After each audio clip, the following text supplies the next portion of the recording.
welcome back to the MIM Buzz Stage here at MCM Birmingham Comic Con. It's been a great day this Saturday, but we do have one final panel for you with the lovely Dina Meyer. So welcome. Is it on? There we go. Hey, presto. So you've been to lots of Comic Cons, I'm sure, all around the place. So what's it like coming to Europe and meeting the fans here?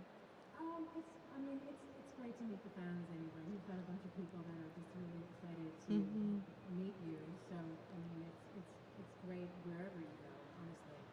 But it's fun to fly over the pond, as they say, and meet you guys. I got in actually yesterday morning. Wow. About 6:30. About 15 hours of travel, and so my brain is a little wonky Right about now. I think it's 4:30 here. Yeah, it is at the moment. I'm not really sure in my mind. Your brain is completely different. Well, that's all right. You can say. Excuse me if the words come out oddly. Well, we'll excuse you, but I'm sure that you have lots to speak about because there's so many projects that you've been in. And I wondered, what is the sort of most popular project that you get asked the most about? It really depends because, especially at the cons, I've got a horror background in Saw. I've got the comic background, Birds of Prey, the sci-fi background, Starship Troopers, and Star Trek. So you have to those are two different types of people that are going to come out here anyway, because the sci-fi fans are one thing and the Trekkies are something completely different. So I get both of those guys. And then Birds of Prey. Sorry, I said that already, didn't I? So Well, you've been in. Well, you've been in Johnny Mnemonic. You've been in Dead and Tombstone. And I think you've done a new project, Sequestered, a web series as well. It's fairly new too. So, I mean, starting with that then, Sequestered, can you explain your role in that and what it was like? Because it's a little bit different to the genre shows that you normally do. And people at cons don't usually ask about like that kind of web series where I play Mayor's wife. Right? Was he the senator? No, I think it was the mayor. That was just a little this thing that we shot. I think we shot the whole thing in about 2 or 3 weeks.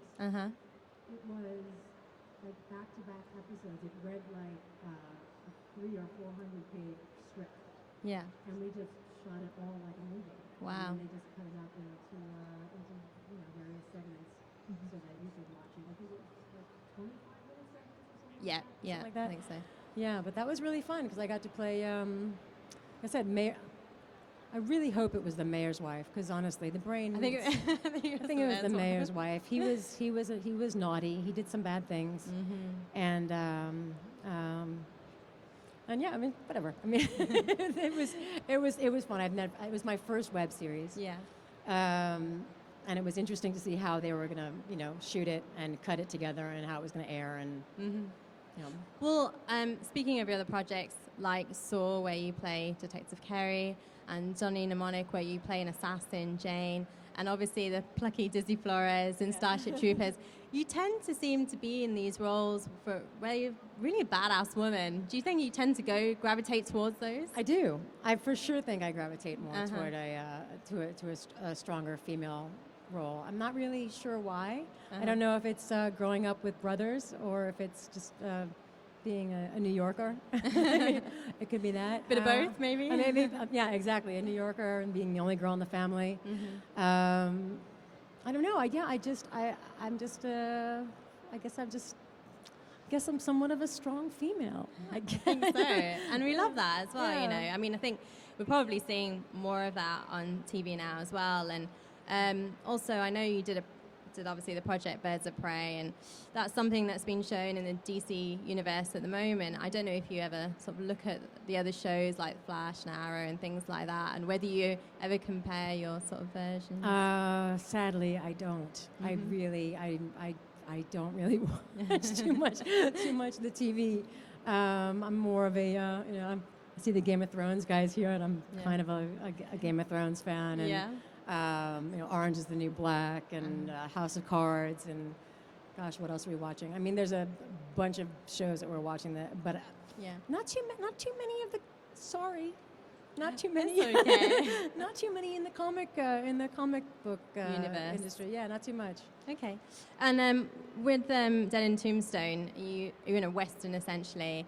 I was wondering, did you do many of your stunts in that show, and what was it like to film that sort of gritty Yeah, I don't think I had too many stunts. There was, I think, maybe two that I remember. One was getting thrown off the balcony onto landing on the chandelier, which unfortunately, I mean, I loved doing that, but there wasn't much screen time. I thought we were going to be hanging and swinging, but I think it was really kind of short when the movie was all finally cut together. Yeah. The screen time hanging and dangling and swinging from the chandelier was a lot shorter than I thought. That's about it. But I got to swing for a long time, which was really fun for me.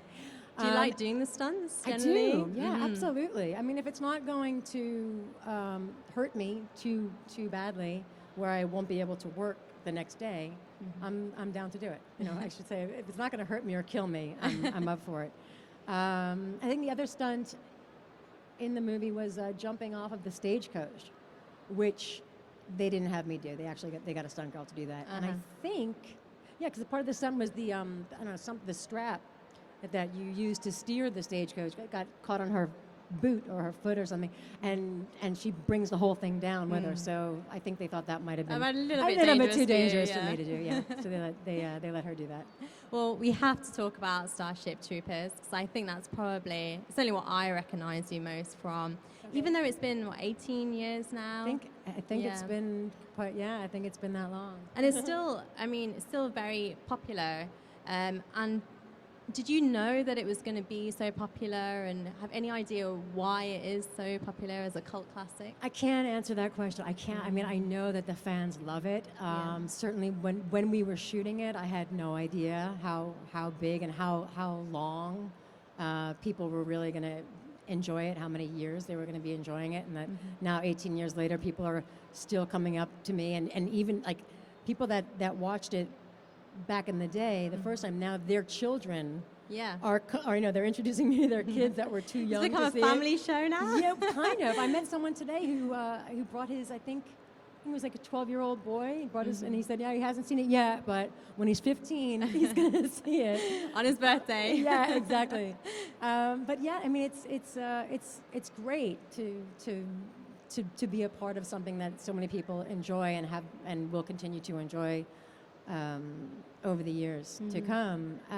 But no, we had no idea how big it was going to be. I mean, we knew that it was a $100 million Paul Verhoeven film. Yeah. We knew, so that, it had that going for it. And we knew that the effects were going to be amazing, which I think they still hold up today. Yeah. And we just had a great time. It was a bunch of kids just, out shooting bugs. Do you have any particular fond memories of things that happened on the sets? That you can repeat? We get that a lot. Let's see. Well, I mean, everybody talks about the shower scene, which the infamous shower scene, which was co-ed, a lot of naked bodies, a lot of kids. We barely know each other, let alone like have to get naked with you. I mean, it was kind of uncomfortable. Mm-hmm. So we were all a little reluctant to get naked for obvious reasons. And Paul, who's, Dutch, is like, what's wrong with you kids? What's wrong with you kids? What's the big deal? You Americans, you make such a big deal. Just do it. And so my big mouth, say, hey, Paul, it's so easy. Let's see you do it. I mean, big shot director, you don't have to take your clothes off. We don't have to see you naked and get you on film. And he went, okay. And he looked at Joost Vacano, our DP at the time, and the two of them, both of them, they dropped their pants. Just stripped. Just like that. And they said, there, see? Not so hard. Wow. It didn't make it any easier for us. In fact, not. I think there were a couple of men in the room that kind of were upset with me for doing that, for saying that. But yeah, I mean, it was odd to have to do something like that at that age. I mean, at any age, really. I mean, not that, as you get older, you get more comfortable with your body, and it's much easier to just take your clothes off and mix company. No, it's not. It's not easy. but Paul would have us. Everybody had to get naked and basically walk up and down the set like we're doing a fashion show, basically. Wow. And yeah, just to get comfortable with the nudity, Oh my so God. that we could do the scene and not look so uncomfortable, because we really were. Wow. So if we didn't look uncomfortable, then we were acting really, really well. Then you were acting well. That's right. Okay, so I know we have a couple of fan questions, so I'm just going to take it out to the audience. Okay. I think you had a question. What's your fondest memory of Birds of Prey? The fondest memory? I mean, the whole series it's a good memory. The girls and I, Ashley and Rachel, and I mean, we had Mia Zara, and Lori Loughlin also was on for a little bit. We just had a great time. I mean, honestly, it was fun to go. We worked at the Warner Brothers Ranch, and honestly, it was. I can't say I have one specific fond memory, because working on the show in and of itself was great. It really, really was. We had a good group of people, the girls, the crew. It's just a pity it didn't go much further. I know a lot of the fans are disappointed. They wish it would have gone another season or two. We were just ahead of our time, because now I think it would do really, really well. Yeah. Hello. What Hi. was it like working on Saw? Was it really difficult to get into character? Not really, not for me, because I was just playing a cop. I was just investigating the whole thing. It wasn't that difficult. I mean, the hardest part for me was, the death scene. In spoiler alert, three, sitting in that angel trap for a couple of days. That was kind of, gnarly. Oh yeah, that. There you are.